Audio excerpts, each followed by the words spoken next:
Novels for ever میں خوش آمدید۔ ناول منیارم جس کی رائٹر ہے ماہا گل، اس کی آج یہ لاسٹ ایپیسوڈ ہے، فائنلی آج لاسٹ ایپیسوڈ ہے۔ تو آئیے جلدی سے سٹارٹ کرتے ہیں اس ایپیسوڈ کو۔ اپنی میڈیسنز رکھی ہیں تم نے؟ لاؤنج میں آتی حوریہ کو دیکھتے عقیدت نے پوچھا تو وہ سر اس بات میں لاتی سلوا کے قریب صوفے پر بیٹھی تھی۔ میری تو ساری پیکنگ ہو گئی ہے، مگر جب تک ہم وہاں پہنچ نہیں جاتے تب تک میں کچھ نہ کچھ فضول سمجھ کر نکالتی رہوں گی اور کچھ نہ کچھ ضروری سمجھ کر رکھتی رہوں گی، اسی چکر میں کہیں خود ہی یہی نہ رہ جانا۔ سلوا کی بات پر عقیدت نے جواب دیا تو حوریہ نے اپنی مسکراہٹ چھپاتے چہرہ ہاتھ میں تھامے میگزین پر جھکایا تھا۔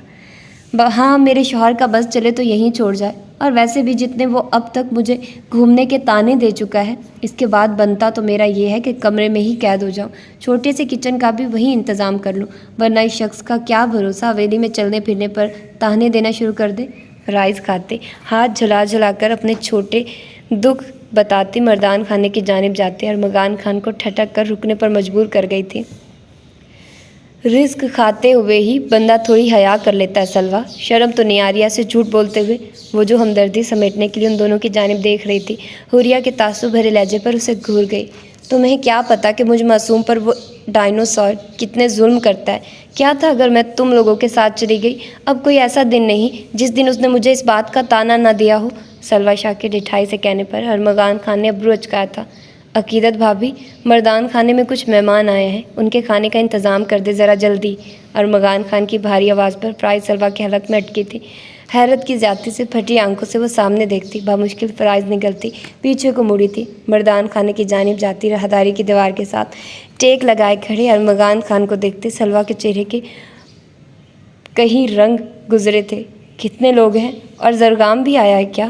عقیدت کے پوچھنے پر ارمغان خان نے نظریں سلوا سے ہٹا کر اسے دیکھا تھا۔ جی لالا وہی ہیں، ان سے ملنے ہی دوسرے گاؤں سے وہ لوگ آئے ہیں۔ گنے تو نہیں، لیکن آپ 8 لوگوں کے لیے بنا لیں۔ ارمغان کے کہتے ہی عقیدت سارے لاتی حوریہ اور سلوا کو کچن میں آنے کا کہتی کچن کی جانب بڑھی تھی۔ مہمانوں سے فری ہو تو سلوا کے دکھ سن لینا، اسے تم سے بہت سے گلے شکوے ہیں۔ حوریہ کے مسکرا کر کہنے پر ارمغان خان نے سر کو خم دیا تھا، جبکہ سلوا نے مٹھیاں بھینجتے گھور کر کچن کی جانب بڑھتی حوریہ کو دیکھا تھا۔ اس سے پہلے وہ وہاں سے اٹھ کر فرار ہوتی، ارمغان خان اس کے سر پر آن کھڑا ہوا تھا۔ دن رات تانے دیتا ہوں میں، ڈائنوسار ہوں، ظلم کرتا ہوں۔ صوفے پر بیٹھی سلوا شاہ کی کلائی کو آہنی گرفت میں لیتے جھٹکا دے کر اپنے روبرو کھڑا کیا تو سلوا شاہ نے میکانکی کے انداز میں سر نفی میں ہلایا تھا۔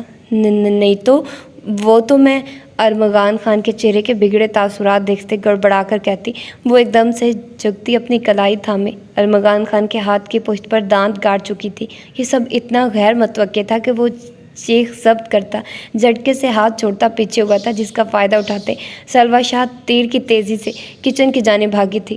سلوا کی بچی، چھوڑوں گا نہیں تمہیں، ارمغان خان کے چلا کر کہنے پر سلوا نے ہونٹ کا کنارہ دانتوں تلے دباتے کچن کے دروازے سے سر باہر نکالتے معصومیت سے آنکھیں پٹپٹا کر اسے دیکھتے پلٹ گئی تو سلوا شاہ کی اس حرکت پر ارمغان خان کے دل نے بیٹ مس کی تھی۔ انابی ہونٹوں کو مسکراہٹ چھو کر گزری تو ارمغان خان سر جھٹکتے وہاں سے نکلتا چلا گیا تھا۔